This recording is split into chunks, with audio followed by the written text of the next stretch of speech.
An old mentor of mine back in the day told me this sentence that had a profound impact in my life.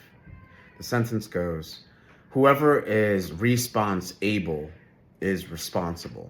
Let me say that again. Whoever's response able is responsible.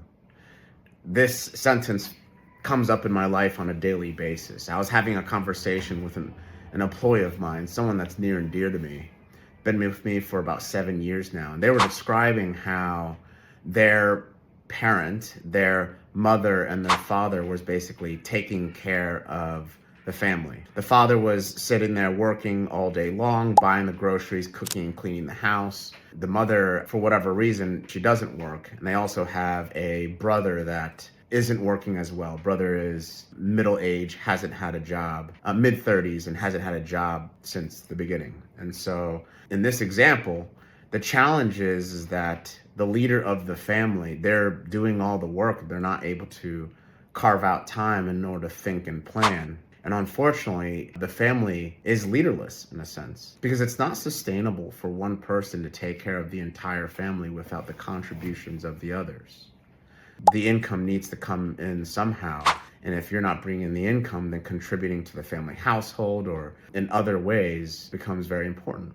And of course, I don't know all the details of my team member's story, but it really brings up the concept of whoever's response able is responsible. Everyone is a leader and everyone is a follower. In certain parts of our lives, we are leaders. In other parts of our lives, we are followers. And I'll just say that those that are responsible for making decisions for the future and planning out the future have an incredibly important role to play. In this example, and this is not criticism, this is just observation for myself to really make sure that I level up those around me that are important to me. In an ideal world, if in this example, the father had time and space to reflect and think, he would be focusing or try to be focusing more on growing his family to be self-sustainable. Again, no judgment here. I don't know the circumstances. Sometimes that's all you can do, which is just do everything you can to try to keep everything running like clockwork. But in terms of the portability of the valuable information of this story, of what I take out of it, for me, when I hear the story, it's just too bad. It's too bad that he didn't have the space, intellectual capacity, knowledge, whatever reason, life circumstance, to try to sit and grow his family unit.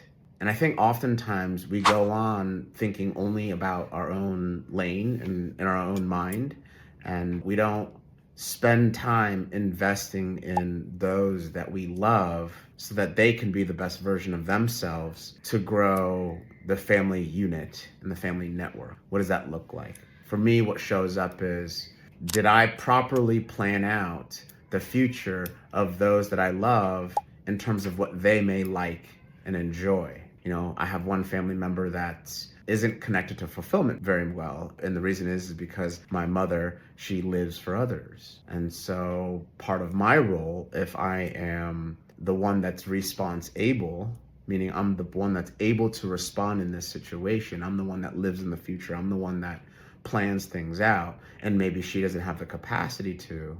A part of me feels like it's my responsibility to help her with that. If I want not only her to achieve, whatever she is happy with or whatever success that she defines as successful, but just for the family unit, to grow the family. What is the best decision for the family? Who's the leader of the family? And I think what I've discovered over the years is that, at least for me, that is a role that I've fallen into, helping them make decisions on health, finances, raising my children, how they approach grandparenthood. And so this story of the father that's doing all of the work and not spending time growing the family is a powerful one for me.